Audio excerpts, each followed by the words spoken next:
पवित्र मन रखो, पवित्र मन रखो, पवित्र मन रखो। पवित्रता मनुष्यता की शान है,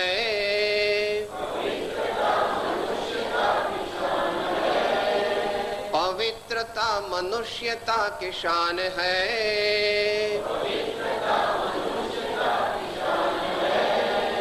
पवित्रता मनुष्यता की शान है,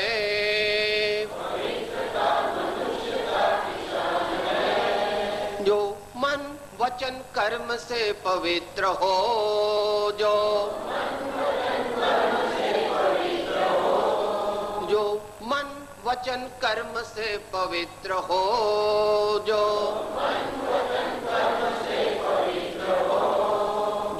मन वचन कर्म से पवित्र हो, जो वो चरित्रवान ही यहाँ महान है,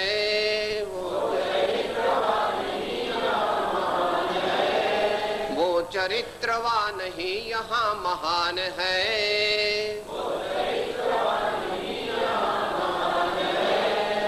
चरित्रवान ही यहाँ महान है,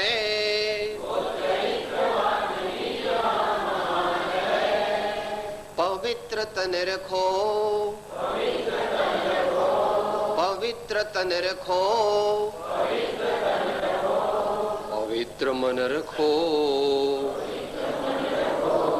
पवित्र मन रखो, पवित्र मन रखो, पवित्र मन रखो। युक्तम नित्यं ध्यायन्ति योगिनः कामदं मोक्षदं चैव ओंकाराय नमो नमः। मोक्षमार्गस्य नेतारं हेतारं कर्मभुभृताम् ज्ञातारं विश्वतत्त्वानां वन्दे तद्गुणलब्धये। अज्ञानतिमिरान्धानां ज्ञानाञ्जनशलाकया चक्षुः उन्मीलितं येन तस्मै श्री गुरवे नमः।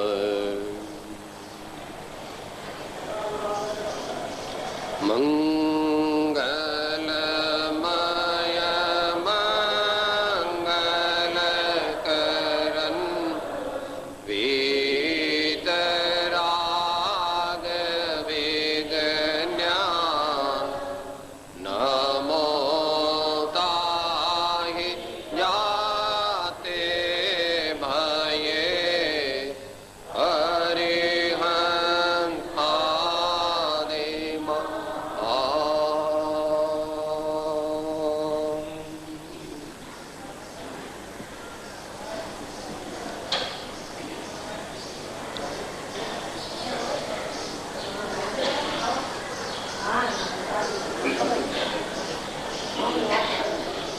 आज के स्वाध्याय में आत्महित के उपाय, इसके बारे में हम विचारणा करेंगे। विचारणा इसलिए करेंगे कि उस विचारणा में से हमारा जीवन उस विचारणा के अनुरूप आचरण में क्रमशः परिवर्तित हो सके। जो विचार अपने जीवन में आचरण के रूप में नहीं आता है उसको बांस विचार कहते हैं। गुजराती में वांझ्यो विचार इस प्रकार कहा जाता है। और जो आचार के आगे विवेक विचार नहीं है उस आचार को अंध आचार कहते हैं। इसलिए हमारे जीवन की सफलता का आधार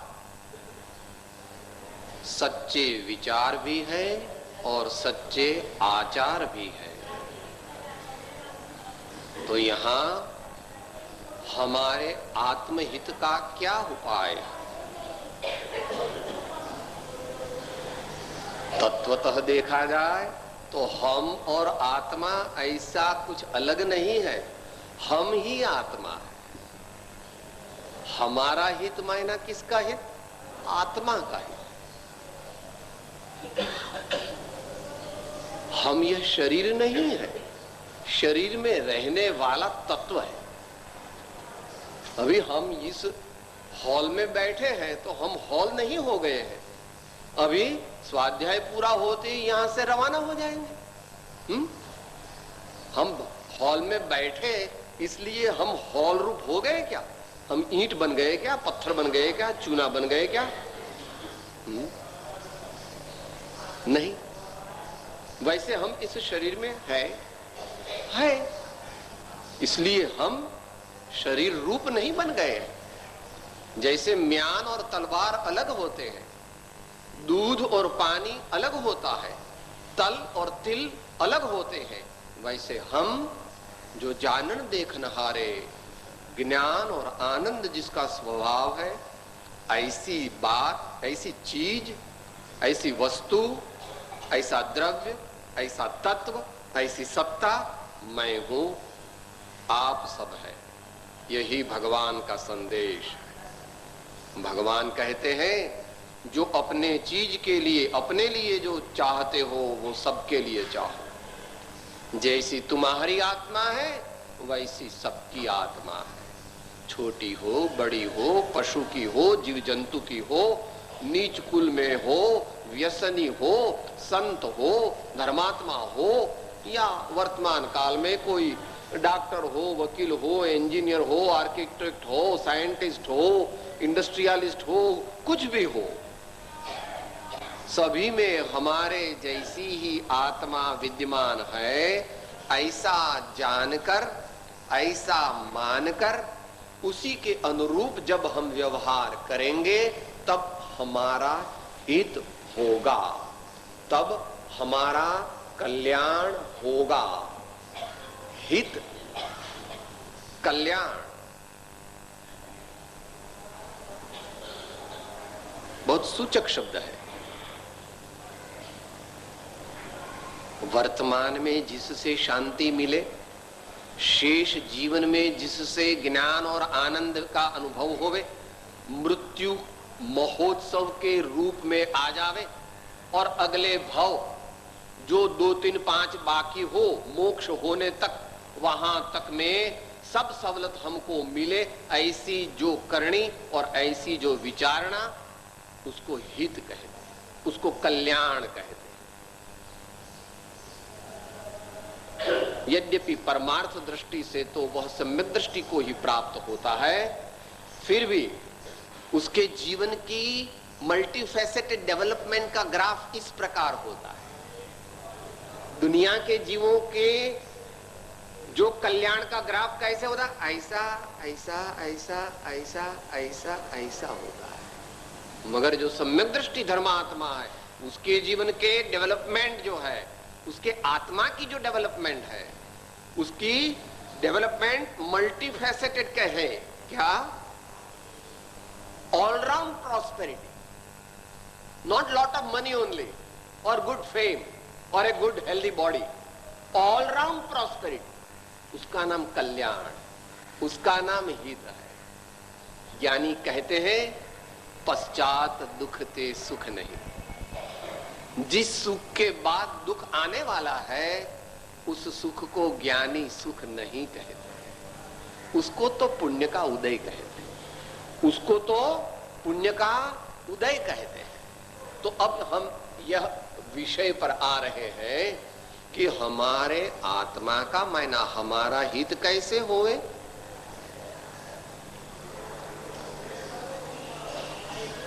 पूजा के अंत में एक श्लोक बोला जाता है, उसको हिंदी में परिवर्तित करेंगे। मूल श्लोक इस प्रकार है, शास्त्राभ्यासो जिनपतिनुतिः संगतिः सर्वदार्यै सद्वृत्तानां गुणगणकथा दोषवादे च मौनम् सर्वस्यापि प्रियहितवचो भावना चात्मतत्त्वे संपद्यन्तां मम भव भवे यावदेते पवर्ग। हिंदी क्या है? शास्त्रों का हो पठन सुखदा लाभ सत्संगति का सद्वृत्तों का सुजश कह के दोष ढांकू सभी का बोलूं प्यारे वचन हित के आपका रूप ध्याऊं तौलों सेवों चरण जिनके मोक्ष जो लो न पाऊं। क्या चाहते हैं?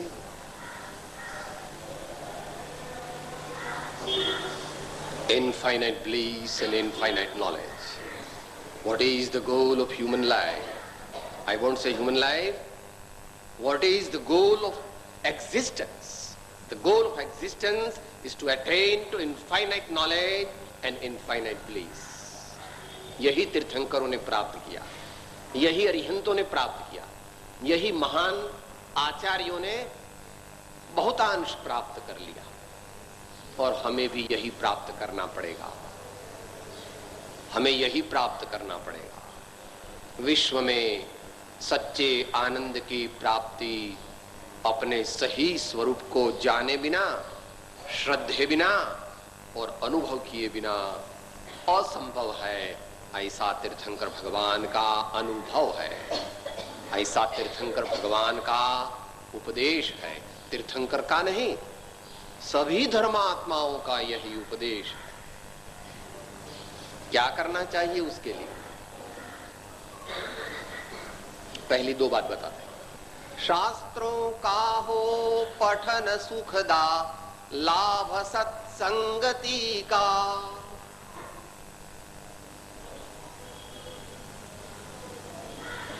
सुखदा बड़ा मार्मिक शब्द रखा है। शास्त्र का पठन करने वाले तो दुनिया में अनेक है, मगर आनंददायी शास्त्र पठन करने वाले विरले ही होते हैं।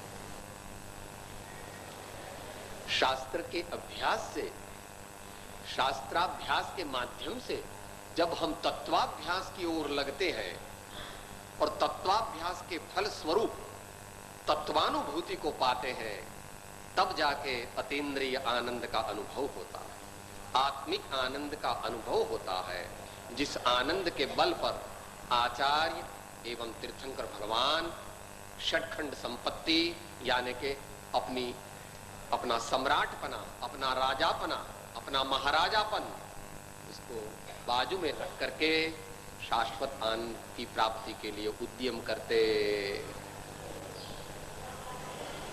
थोड़ी गहन बात है। वर्तमान काल में ऐसे महापुरुष देखे नहीं जाते, इसलिए लोगों में भी ऐसी मान्यता हो गई है कि भगवान ने सब तो अच्छा किया, मगर महल में रह करके ही उन्होंने मोक्ष प्राप्त किया होता तो अच्छा होता। उन्होंने इतनी भूल कर ली कि इतनी अगवड़ में वे रह गए।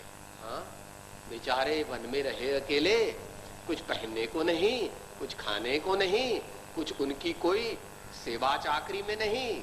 हमको लगता है दूसरा सब तो तीर्थंकर ने अच्छा ही किया, मगर इतना जरा अपने महल में ही रह करके मोक्ष को प्राप्त कर लेते तो उनको जरा ज्यादा सहूलियत रहती। मगर क्या करें, अभी चलो तीर्थंकर ने जो किया सो ऐसा हम लोग सोचते हैं, क्योंकि हमने उनको जाना ही नहीं है। वे राजा थे तब कभी उन्होंने अपने को राजा नहीं माना, प्रजा का पालक ही माना। वे राजा कभी नहीं अपने को उन्होंने माना। वे मैं प्रजा का सेवक हूं, मैं प्रजा को सुखी बनाना चाहता हूं, मैं प्रजा को, प्रजा के हित के लिए मैं इधर हूं, प्रजा के न्याय के लिए मैं इधर हूं। ऐसा ही सोच करके भगवान जब तक भी रहे महल में रहे, इसलिए सुखदा।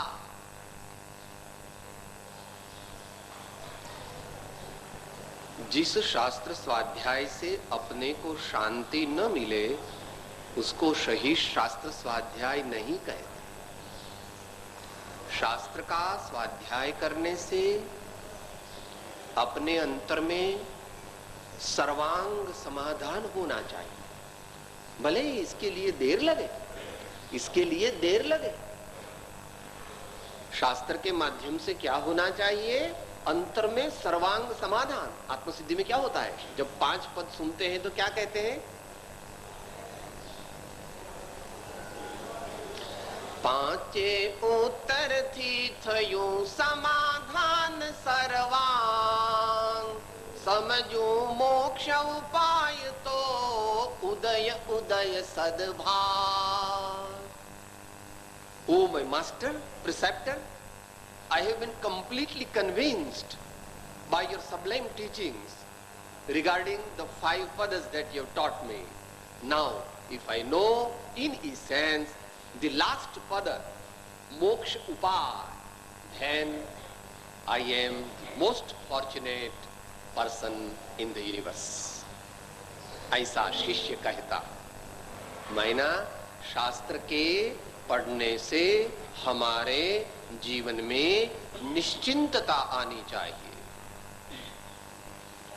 निश्चिंतता आनी चाहिए, निर्भयता आनी चाहिए, क्रमशः निस्संगता आनी चाहिए।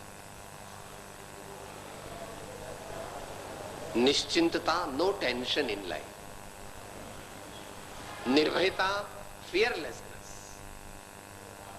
I am not afraid of anybody and I don't frighten anybody. I am not afraid of anybody and I don't frighten anybody because nobody can kill me. I am not an element who can be killed, which can be killed.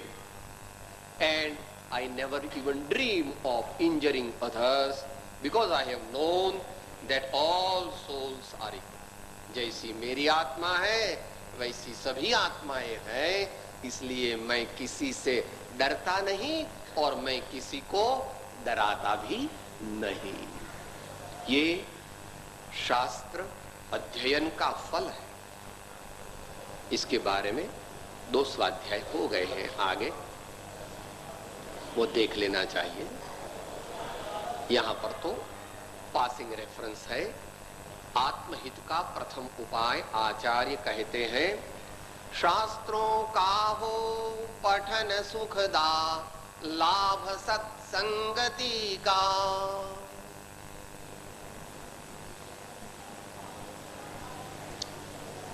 शास्त्र अभ्यास अपने आप नहीं करना चाहिए। शास्त्र अभ्यास किसी संत के माध्यम से ही होता है। जो अपने आप पुस्तक पढ़ लेता है, तथाकथित शास्त्र पढ़ लेता है, उसको तत्व की उपलब्धि नहीं होती, क्योंकि शास्त्र तो अनंत है। अनंत मायना बहुत ज्यादा है, और हमारा आयुष्य तो 100 साल भी नहीं है, हमारी बुद्धि तो इससे भी कम है, और हमारा बल तो इससे भी कम है। तो क्या करना? थोड़े ही इस 50, 60, 70 साल के जो टाइम है हमारे पास, इतने समय में हमें क्या करना चाहिए? इसलिए सत्संग के माध्यम से, सत्संग के साथ, सत्संग को साथ में रख करके हमें शास्त्र का अध्ययन करना चाहिए। तभी हमको सच्चा लाभ मिल सकता है। यह बात महावीर ने कही है मूल शास्त्र में। पुरुषार्थ सिद्धि उपाय में आया है कि भाई हमने यह जो अहिंसा का स्वरूप बताया, सो तुम निर्ग्रंथ गुरु के माध्यम से समझना। और आध्यात्मिक संतों ने तो इसके पर बहुत बल दिया है। क्या कहते हैं आनंदगंज जी? प्रवचन अंजन जो सदगुरु कर देखे, परम निधान जिनेश्वर हृदय नयन निहाले, जगधनि महिमा मेरु समान जिनेश्वर। धर्म जिनेश्वर गाऊ रंग शु, भंगम पड़ सोह प्रीत जिनेश्वर, बीजो मन मंदिर आणो नहीं, ये अमकुल वटरी जिनेश्वर, ये अमकुल वटरी जिनेश्वर। प्रवचन अंजन जो सदगुरु करे, देखे परम निधान जिनेश्वर। जगत के सब जीव मोह से अंध है, जगत के समस्त अज्ञानी जीव मोह से अंध है। उस मोह के अंधकार को मिटाने वाले गुरुदेव के जो अनुभव अमृतमय वाणी है, उससे जीव के मोह का अंधकार क्रमशः नष्ट होता है। 1, 2, 5, 10 दिन में नहीं होता, हो नहीं सकता, क्योंकि संस्कार तो अनादिक है। मोह के संस्कार जो है वो 2-4 साल के नहीं है। हम सिगरेट पीते हैं, 10 साल से तो सिगरेट भी नहीं छूटती। हम 10 साल से चाय पीते हैं तो चाय भी नहीं छूटती। हाँ? तो सदियों से जो मोह को पोषते आए हैं, मोह का पोषण करते आए हैं, वह मोह 1-2 महीने में नष्ट नहीं हो सकता।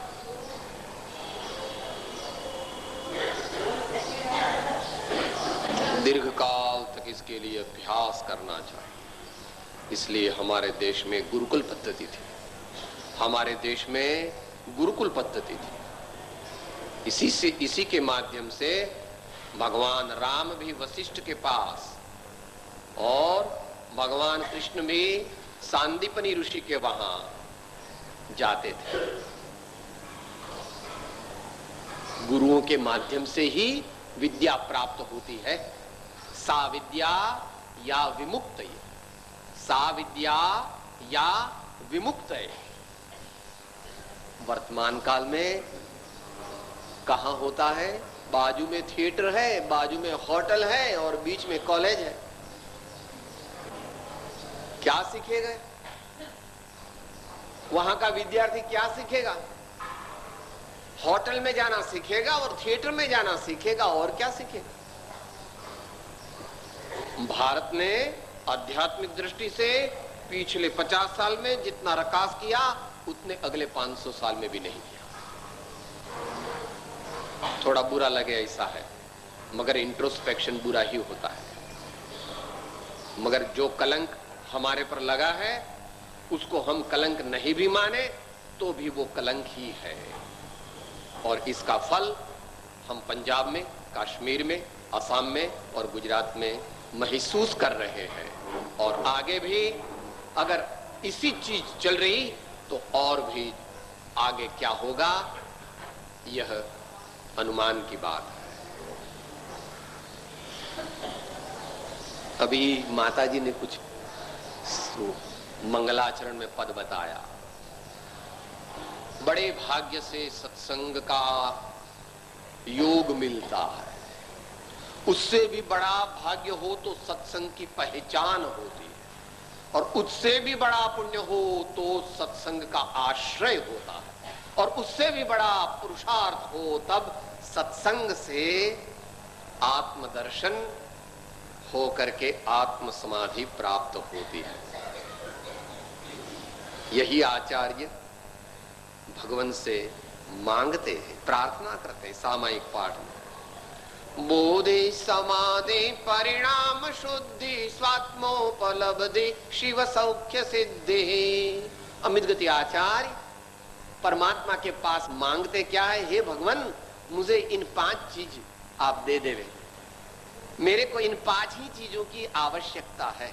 मैं आपके चरण कमल में नम्र प्रार्थना करता हूं। क्या क्या? बोधि, समाधि, परिणाम शुद्धि, स्वात्मोपलब्धि, शिव सौख्य सिद्धि। हालांकि आचार्य बड़े होशियार है, तभी तो आचार्य है। सब मांग लिया भगवान से, शिव सौख्य सिद्धि मिल गई, फिर क्या? हा? भगवान से यही मांगते हैं, हम लोग भी मांगते हैं। बोलना वो धुन है। जो पद ताको वो पद माको, जो पद ताको वो पद माको, जो पद ताको वो पद माको, जो पद ताको वो पद माको, पद प्राप्ति को आया हूँ मैं, पद प्राप्ति को आया हूँ मैं। सद्गुरु तेरे चरण कमल में, सद्गुरु तेरे चरण कमल में, सद्गुरु तेरे चरण कमल में, सद्गुरु तेरे चरण कमल में। शाश्वत सुख को पाया हूँ मैं, शाश्वत सुख को पाया हूँ। अजर अमर अविनाशी आनंद घन, अजर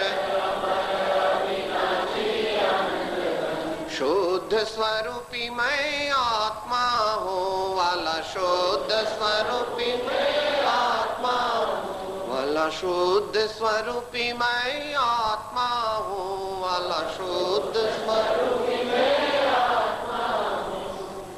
शास्त्रों का हो पठन सुखदा, लाभ सत्संगति का। May I be blessed with the association with the enlightened and the noble ones. May I imbibe from them the divine virtues and make myself an enlightened soul. Shankaracharya ji महाराज ने भी इसका लॉजिक से सत्संग का महात्म्य इस प्रकार बताया। महावीर भगवान ने तो बताया ही है, सब संतों ने बताया। भारतीय सांस्कृतिक परंपरा में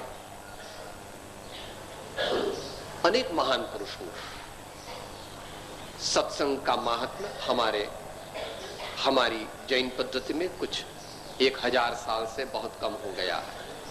ऐसे तो 1500 साल से कम हो गया है, और तब से ही हमारी अवनति भी 500 AD के बाद होती ही आई है। बीच बीच में कुछ अच्छे पीरियड आए हैं, मगर on the whole the graph is on decline, क्योंकि हमने सत्संगति करीब करीब छोड़ दी। राजचंद्र जी ने इसके बारे में काफी बताया है। जब से हमने हमारे जीवन में से सत्संग और भक्ति को विदेश भेज दिया है, तब से हमारी मल्टीफेसेटेड रिसेशन ऑफ लाइफ चालू हो गया है। हमारा सर्वांगी अधःपतन चालू हो गया है। सत्संगत्वे निस्संगत्वम, निस्संगत्वे निर्मोहत्वम, निर्मोहत्वे निश्चल चित्तम, निश्चल चित्ते जीवन मुक्ति। इस प्रकार सत्संग का महात्म्य राजचंद्र जी महाराज ने 254 में बताया शीर्षक के रूप में। નિસંગતાથી નિર્ભયતા હોય છે, નિશંકતાથી નિર્ભયતા હોય છે, અને તેથી નિસંગતા હોય છે। पहले निशंक होना चाहिए। वो निशंक तब हो जाते हैं जब मैं आत्मा हूं ऐसा अनुभव होता है, मैं शाश्वत ज्ञान आनंद स्वरूपी तत्व हूं ऐसा जब अनुभव होता है, तब वह मनुष्य या वह जीव निशंक होता है। निशंक होता है, फिर वह निस्संग होता है, और निस्संग होता है फिर निर्भय हो जाता है, या निर्भय होता है बाद में निस्संग होता है। इंटरडिपेंडेंट है। भगवान तीर्थंकर कैसे वन में रह सकते हैं? शेर का डर नहीं लगता, सांप का डर नहीं लगता, बड़े बड़े जंगली जानवर का डर नहीं लगता है। तो शेर को शेर देखते ही नहीं, वो शेर को अपने आत्मा के समान ही मानते हैं। वे चित्ता को, वाघ को, भैंसा को, सबको अपने जैसा ही आत्मा मानते हैं। उनके व्यक्तित्व में से जो अहिंसा और प्रेम का प्रादुर्भाव होता है, उससे बड़े बड़े जंगली क्रूर जानवर भी उनके समीप कुत्ते के माफिक शांत होकर के बैठ जाते हैं। यद्यपि इस काल में ऐसे महापुरुष कम देखे जाते हैं, मगर इसलिए ऐसा नहीं मानना कि ये बात झूठ है। वर्तमान में जो न दिखे सो झूठ, ऐसा मानने से तो सब चीज झूठ हो जाएगी, इतिहास रहेगा ही नहीं। जो दिखे उतना ही माने उसको नास्तिक कहते हैं। जितना दिखे उसको माने, उसको इंद्रिय ज्ञान के प्रत्यक्ष प्रमाण को मानने वाला नास्तिक कहते हैं। भगवान के मार्ग में और आस्तिक के दर्शन में ऐसा नहीं है। प्रत्यक्ष अनुमान भी है, परोक्ष अनुमान भी है, आगम अनुमान भी है, गुरु परंपरा का भी अनुमान है, और स्वानुभव प्रमाण सबसे बड़ा है। स्वानुभव प्रमाण सबसे बड़ा है। तो दो चीज हमने देखी, एक तो सत्यशास्त्र का अध्ययन करना चाहिए, और दूसरा बार बार सत्संग करना चाहिए। इसके बारे में भी बात आगे हो गई है, संक्षेप में इसका रिवीजन कर लेते हैं। आप कहेंगे अरे हमारे इतने कारोबार है और आप कहते हैं सत्संग, हमको, हम तुम्हारे माफिक थोड़े ही बेकार है कि हम सत्संग करने को जावे। ऐसा आजकल का so called intellectual and so called high society man कहता है। हाँ,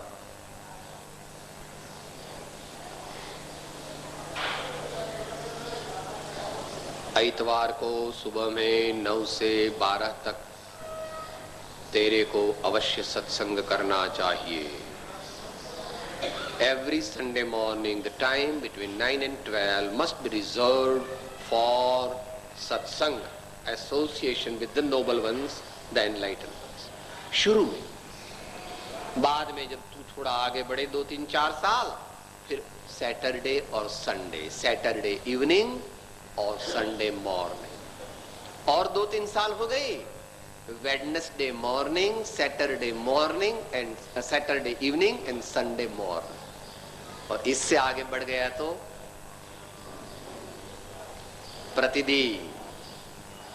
प्रतिदिन सत्संग करना चाहिए। इसको तो तू प्रतिदिन अच्छा अच्छा खिलाता है, पहनाता है, इसके लिए सब मरम्मत करता है, मोटर, गाड़ी, ब्लैंकेट, वूलन सूट, शास्किन सूट,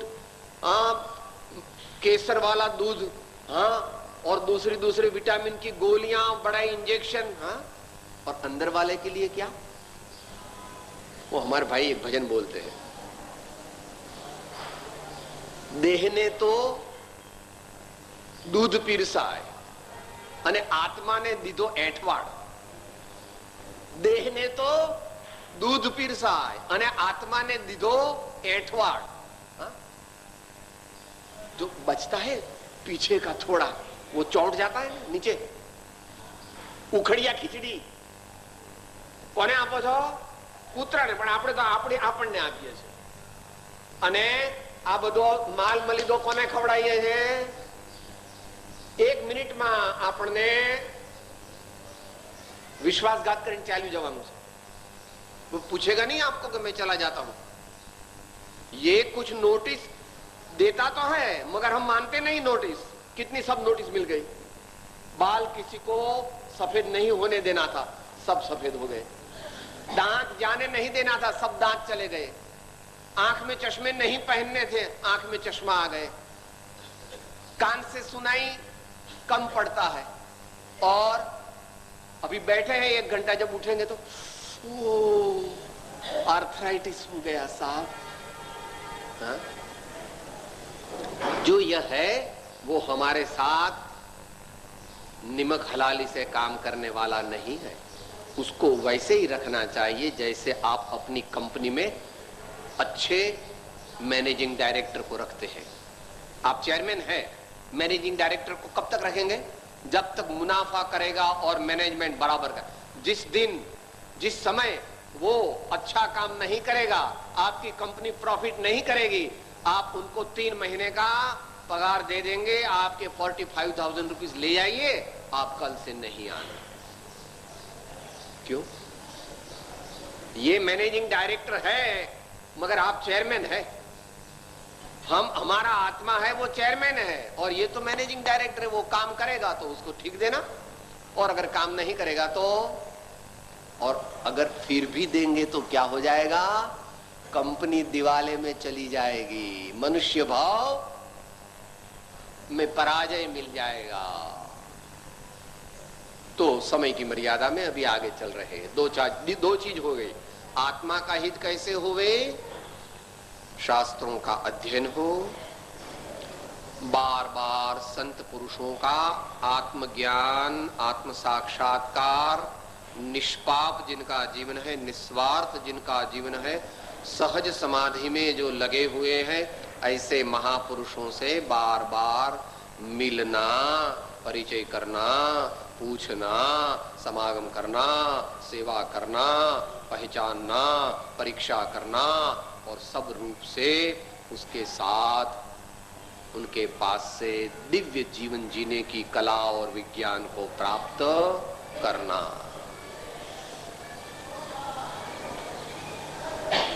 शास्त्रों का हो पठन सुखदा लाभ सत्संगति का, सद्वृत्तों का सुजश कह के दोष ढांकू सभी का। क्या करना है हमारे जीवन में?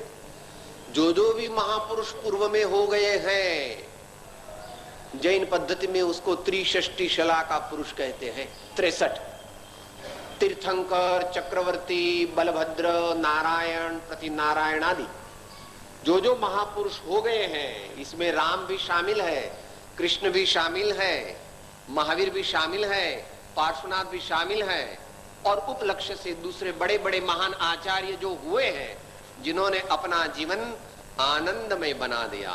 इनके जीवन में क्या है? विषयों की आशा नहीं जिनके साम्य भाव धन रखते हैं, निज पर के हित साधन में जो निश दिन तत्पर रहते हैं, स्वार्थ त्याग की कठिन तपस्या बिना खेद जो करते हैं, ऐसे ज्ञानी साधु जगत के दुख समूह को हरते हैं। चाह गई चिंता गई मनवा बेपरवाह, जिनको कछु न चाहिए वो साहन का सा। चाह गई चिंता गई मनवा बेपरवाह, जिनको कछु न चाहिए वो साहन का सा। अलेक्जेंडर जब आया था ना, सिकंदर BC 327 भारत पर उन्होंने आक्रमण किया था। जब वो पंजाब तक आया, पोरस के साथ लड़ाई हो गई, जीत तो गया मगर उन्होंने अपनी हार स्वीकार कर ली। और उस समय उनको एक निर्ग्रंथ मुनि का समागम हुआ। बात बड़ी लंबी है। वो उनके जो आदमी वगैरह था, उन्होंने कहा कि भाई आपको राजा बुलाते हैं। बोलो मेरा कोई राजा होता नहीं है। तो सिकंदर स्वयं आया, बोलता है आप हमारे महल में चलो। बोला काहे के लिए आपके महल में आना है हमको? तो आपका बहुत बड़ा स्वागत करेंगे, बहुत बैंड बाजा लगाएंगे, बहुत। हमारे इसकी कोई जरूरत नहीं है। आपको क्या चाहिए? मेरे पास सब है मेरे, मगर अंदर में मेरे को शांति नहीं मिल रही। आप कहे तो अरबों रुपये मैं आपको दे सकता हूं, मेरे पास आधी दुनिया का राज्य है, मगर मेरे पास शांति नहीं, जीवन में समाधान नहीं, अंतर में शीतलता का अनुभव नहीं हो रहा। भैया वो तो धीरे धीरे हो सकता है, तुम तैयारी करके आना, हम तुमको उसका उपाय बताएंगे। बात लंबी है, कहने का मतलब यह है कि ऐसे ऐसे महापुरुषों के जीवन चरित्र को हमारे बार बार हमें पढ़ना चाहिए। हमारे जीवन में, हमारे घर में टीवी सेट है, सोफा सेट है, कॉफी सेट है, टी सेट है, और सेट है, मगर हम तो अपसेट है। सब सेट है और हम अपसेट है। तो आचार्य कहते हैं तुम्हारे घर में अच्छी किताबों का सेट होना चाहिए, तुम्हारे घर में अच्छी किताबों का सेट होना चाहिए, जिनमें बड़े बड़े महापुरुषों के चरित्र हो। अभी आपने बताया वो पुस्तक महावीर का चरित्र, मगर महावीर का चरित्र इसलिए नहीं पढ़ना कि तुम जैन हो। महावीर जैनियों के है ऐसी कोई मान्यता रखना नहीं। हमारे शांतिलाल जी ने तो पद भी बनाया है,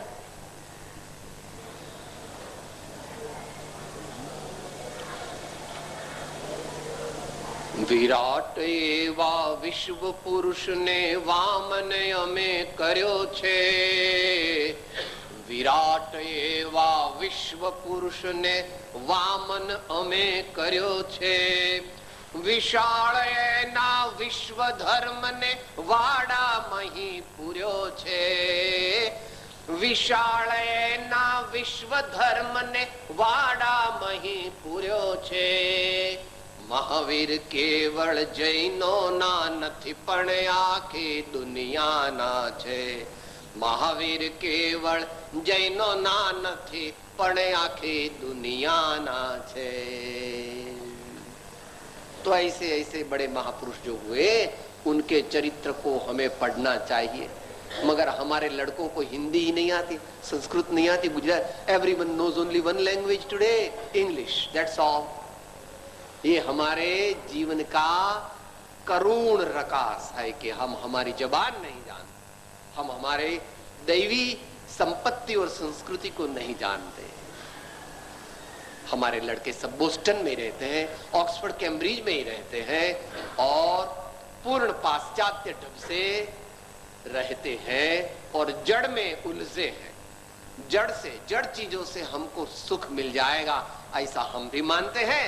हमारे लड़कों को भी यही सिखाते हैं, बहुत पैसे कमाओ और बहुत ऐश करो, इससे तुमको सुख मिल जाएगा.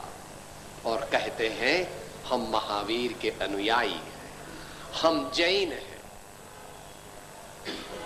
जैन की परिभाषा बनाई है. J stands for justice, A stands for affectionate universal affection, I stands for introspection and N stands for nobility. जहां हमारे जीवन में ये नहीं है, हम जैन नहीं है, जैनाभास है. सद्वृत्तों का सुजश कहे के दोष ढांकू सभी का. हम सब में दोष तो है ही, हम सब लोग सामान्य है. हम में 100 तो दोष है और एक आध गुण है तो है, और वो भी थोड़ा सा ही है. इसलिए हमें ऐसी आदत डालनी चाहिए कि दूसरे के दोष दिखे उसको जाहिर नहीं करना. अन्य धर्मी जीवों के दोषों को पब्लिसाइज नहीं करना. उसको भगवान महावीर ने उपगुहनत्व नाम का सम्यक दर्शन का 5वां अंग कहा है. उपगुहनत्व, दूसरे के दोषों को ढांकना, उसको उपगुहनत्व अंग कहते. उपबृहणत्व ऐसा भी कहते. धर्मी जीवों के दोष को पब्लिसाइज करने से धर्म की निंदा होती और हमारे 3 अंग टूटते हैं: उपगुहनत्व, वात्सल्य और प्रभावना. इसलिए कौंडोल कर, मेरे में कुछ दोष है, आप मुझे एकांत में जाकर के बता दीजिए कि महाराज जी इतने इतने तुम्हारे दोष है. ठीक है, मुझे भी स्वीकार करना चाहिए और सुधरना चाहिए. मगर जाहिर में आप मेरे दोषों का जो उद्घाटन करते हो, इसके लिए पैम्फलेट छपाते हो, यह समीचीन प्रवृत्ति नहीं है. महावीर के सच्चे जैन जो होते हैं कभी ऐसी प्रवृत्ति, द्वेष मूलक प्रवृत्ति कभी नहीं करते. दोष ढांकू सभी का. बोलूं प्यारे वचन हित के आपका रूप ध्याऊं. Speech is to a considerable extent represents our personality. It is a reflection of our personality. आदमी के अंतरंग व्यक्तित्व का उसकी वाणी व प्रतिबिंब है. समय की मर्यादा है, इसलिए आगे नहीं जा सकते हैं. हमारे गुरु ने मंत्र दिया है, धीरे से बोलो, प्रेम से बोलो, आदर देकर बोलो, जरूरत होने पर बोलो. धीरे से बोलो, प्रेम से बोलो, आदर देकर बोलो, जरूरत होने पर बोलो. ऐसा जब हम करेंगे, हमारी वाणी हमारे व्यक्तित्व को मुखरित करेगी और हमें हर प्रकार से शांति मिलेगी। क्योंकि वितराग दर्शन में मन से भी पाप होता है, वाणी से भी पाप होता है और शरीर से भी पाप होता है।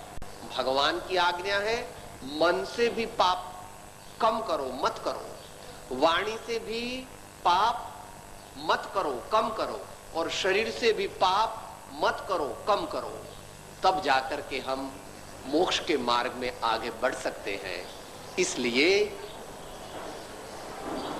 हम जो भी बोले वो ऐसा बोले जिससे हमारे को शांति मिले, दूसरे जीवों को भी प्रसन्नता का लाभ हो, आनंद का अनुभव हो, और इस प्रकार परस्पर समाज में, कुटुंब में, सोसाइटी में, देश में, सब जगह एक सौमनस्य का वातावरण हो।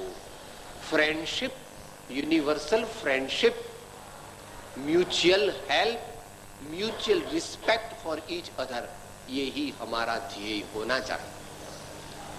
और अंतिम बात है, आपका रूप ध्याऊं।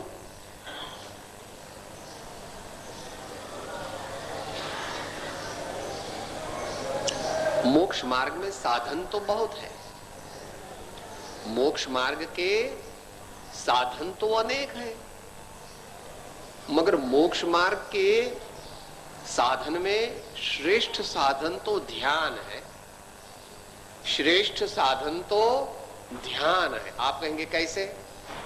यहां ध्यान का मतलब है सच्चा ध्यान। अब दुनिया में जिसको ध्यान कहते हैं वो तो प्रोफेशनल ध्यान है। जैसे इस काल में सब चीज कॉमर्शियल हो गई है, वैसे ध्यान भी कॉमर्शियल हो गया। आपको ध्यान सीखना है तो एक क्लास का 25 रुपया लेते हैं, नहीं तो एक क्लास का 50 रुपया लेते हैं।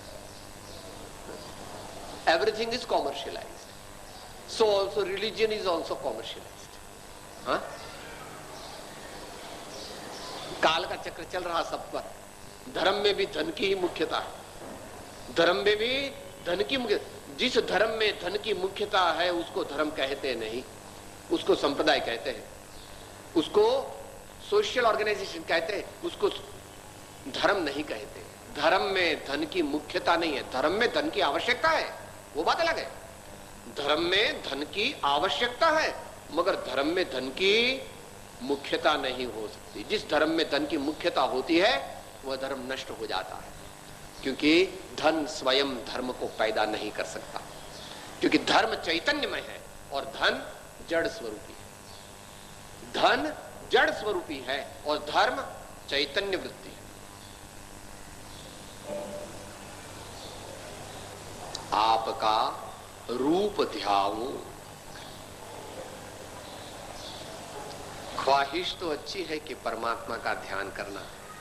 भैया, परमात्मा का ध्यान उसी को होता है जिसके अंतर में ज्ञान, वैराग्य और भक्ति होती है।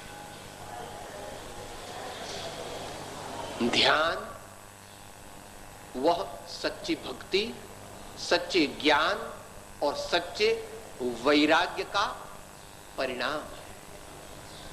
जहां सच्चा ज्ञान नहीं है वहां सच्चा ध्यान नहीं हो सकता। जहां सच्ची अंतर की निर्दोष, निर्लेप, निष्काम, प्रामाणिक भक्ति नहीं है वहां पर ध्यान नहीं हो सकता। और जहां जगत के पदार्थों से चिपकाव है वहां जिन चीजों के साथ चिपकाव है उसी का ध्यान होगा।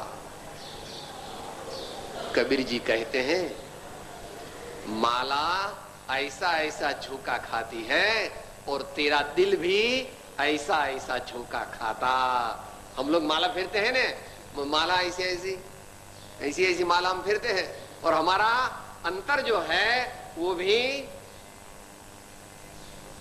चहुं ओर फिरता है, उसको ध्यान कहते। हालांकि बड़ी बात है, ध्यान हम लोगों को इतनी उच्च कोटि का नहीं हो सकता। फिर भी जितना भी होवे उतना हमें सही सही रूप से करना चाहिए। आत्मा का ध्यान जिसको करना है उसको पहले परमात्मा का ध्यान करना पड़ेगा, उसको पहले सद्गुरु का ध्यान करना पड़ेगा, उसको पहले सतशास्त्रों का ध्यान करना पड़ेगा। मैं ना सतशास्त्रों के माध्यम से पाए हुए तत्वों का।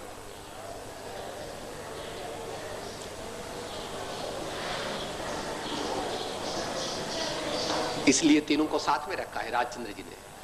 ज्ञान ध्यान वैराग्यमय उत्तम जहां विचार, ए भावे शुभ भावना ते उतरे भव पार, ए भावे शुभ भावना ते उतरे भव पार। तो समय की मर्यादा में हम लोगों ने सोचा कि मेरा हित, मेरा मैना स्वार्थ नहीं समझना। स्पिरिचुअल साधना में पर्सनल साधना डोमिनेंट होती है और सामूहिक साधना गौण होती है, मगर दोनों होते हैं। सामूहिक, वर्तमान में हम सामूहिक साधना कर रहे हैं। सामूहिक साधना के माध्यम से बल को प्राप्त करके व्यक्तिगत साधना करनी चाहिए, और व्यक्तिगत साधना के माध्यम से बल प्राप्त करके सामूहिक साधना करनी चाहिए, और विशेष बल को प्राप्त करने के लिए सामूहिक साधना करनी चाहिए। इसलिए भगवान ने संघ बनाया, चतुर्विध संघ भगवान ने स्थापित किया है। साधु साध्वी श्रावक श्राविका जैसे भी आप बोल दो उसको, चतुर्विध संघ भगवान ने स्थापित किया है। उसका कुछ मायना है कि ऐसे ही भगवान ने चला दिया? ऐसे ही नहीं चलाया है, उसका मायना है।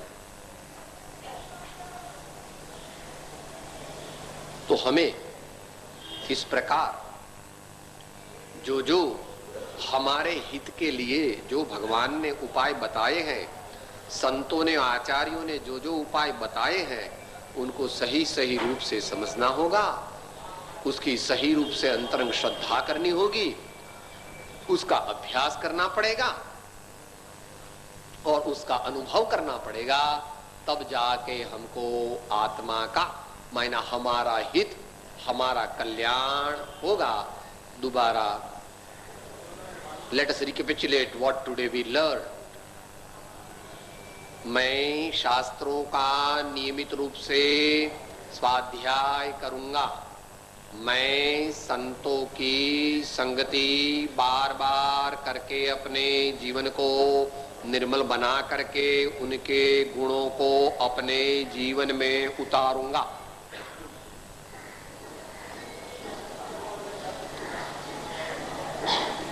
लाभ सत्संगति का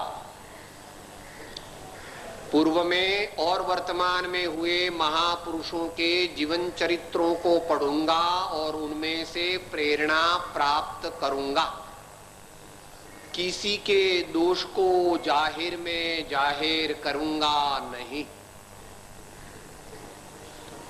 हमेशा हित मित प्रिय वचन बोलूंगा।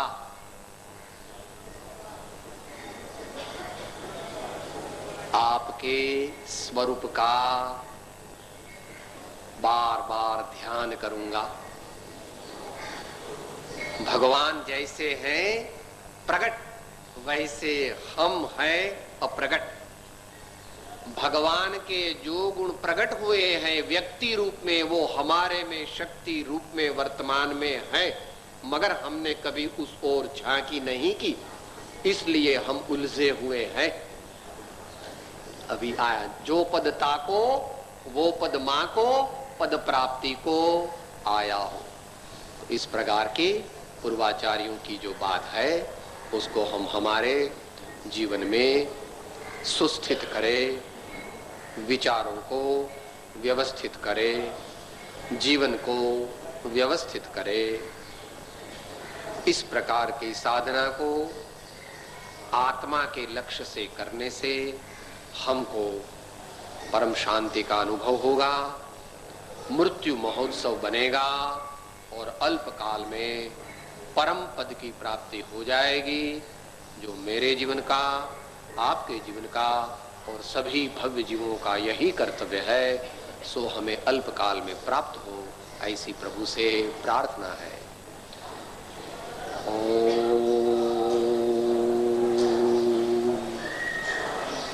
देह छतांजे निदशा वरते देहाती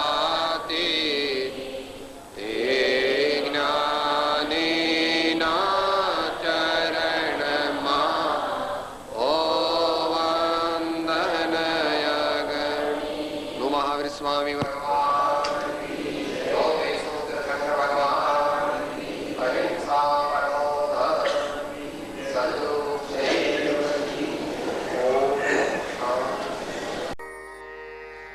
હું આત્મા છું, આપનો સેવક છું, સૌનો મિત્ર છું,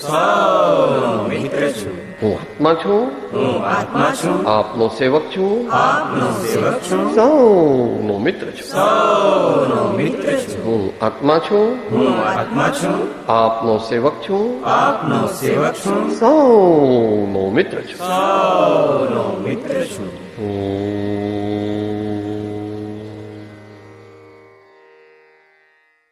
જય સદગુરુ વંદન, જય